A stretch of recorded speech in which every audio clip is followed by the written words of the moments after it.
اس گفتگو میں خوش آمدید۔ آج ہم ایک مختصر مگر بہت گہری تحریر ہے، خودی اور غیرت درویشی۔ اس میں کچھ اہم باتیں ہیں، ان کو سمجھنے کی کوشش کرتے ہیں۔ اس میں ایک مکالمہ ہے خواجہ عبدالخالق غجدوانی رحمۃ اللہ علیہ اور ایک درویش کے بیچ، بڑا سوچنے پہ مجبور کرتا ہے۔ تو آئیے دیکھتے ہیں اس میں کیا ہے ہمارے لیے۔ جی بالکل، یہ مکالمہ جو ہے یہ بندگی کیا ہے، نفس یعنی خودی جسے کہا گیا ہے، اس کے کیا پہلو ہیں اور پھر روحانی حفاظت کیسے ہو، ان چیزوں کو چھیڑتا ہے۔ اور یہاں خودی سے مراد ظاہر ہے وہ انا ہے، وہ نفس ہے جس پہ قابو پانا اصل مقصد سمجھا جاتا ہے۔ اچھا، تو شروع ہی ایک آپ کہیں چونکانے والی بات سے ہوتا ہے۔ وہ درویش کہتا ہے کہ بھائی اگر مجھے اختیار دیا جائے نا جنت اور دوزخ کا، تو میں تو جہنم چنوں گا۔ وجہ یہ بتاتا ہے کہ میرا نفس تو جنت چاہے گا، تو میں اس کی مخالفت کروں گا اور یہ اللہ کی رضا کے زیادہ قریب ہوگا۔ یہ بات تھوڑی سمجھ نہیں آتی۔ بظاہر تو وہ صحیح کر رہا ہے، نفس کی مخالفت۔ ہاں، بظاہر ایسا لگتا ہے، لیکن یہیں پر خواجہ خجدوانی رحمت اللہ علیہ کی جو بصیرت ہے نا، وہ سامنے آتی ہے۔ وہ فرماتے ہیں، دیکھیں، بندے کا کام چننا ہی نہیں، نہ جنت نہ دوزخ، اصل کام تو بس جو اللہ کا حکم ہے اس کے آگے سر جھکا دینا ہے۔ اچھا، جی، تو درویش کی سوچ میں چاہے وہ کتنی ہی نفس مارنے والی لگے، ایک انتخاب کا عنصر ہے اب بھی، یعنی میری مرضی۔ یہ بھی ایک طرح کا آپ سمجھیں چھپا ہوا تکبر ہو سکتا ہے۔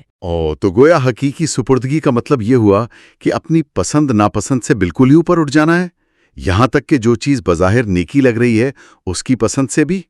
یہ تو بڑی گہری بات ہے۔ عین مطابق، بالکل، اصل چیز ہے اپنی مرضی کو فنا کرنا، یہ نہیں کہ ایک مرضی کو دوسری سے بدل دیا۔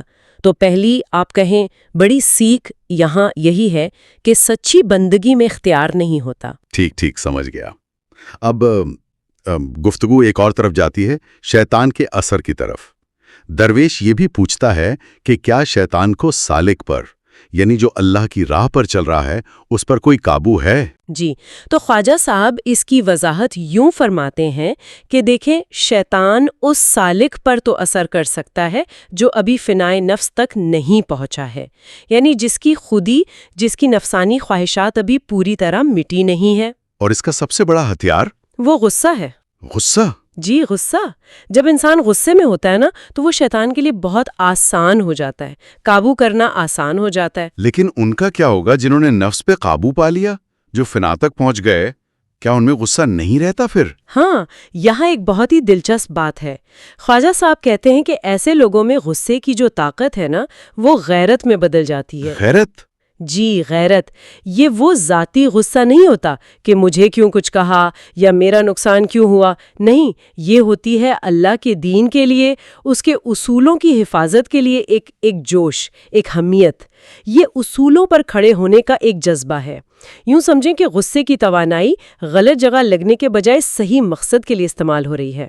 اچھا، تو غیرت ایک طرح سے مثبت ہوئی، ایک اصولوں والی طاقت، تباہ کرنے والا غصہ نہیں؟ بالکل، اور خواجہ صاحب یہ بھی فرماتے ہیں کہ جہاں یہ والی غیرت ہوتی ہے نا، اللہ والی غیرت، وہاں شیطان نہیں ٹھہرتا، وہ بھاگ جاتا ہے۔ اور یہ غیرت آتی انہی لوگوں میں ہے جن کی توجہ ہر وقت اللہ کی طرف رہتی ہے۔ اور کوئی اس مقام تک، اس غیرت تک پہنچے کیسے؟ راستہ کیا ہے اس کا؟